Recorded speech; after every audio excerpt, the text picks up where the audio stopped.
Dawaj!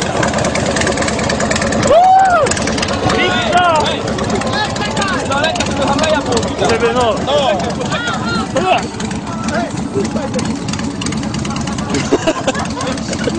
Widać Harusa? No, okej, dobra. Dawaj!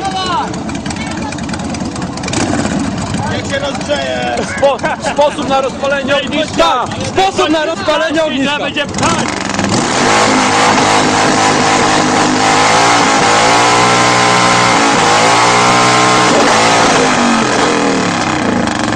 To można wrzucić!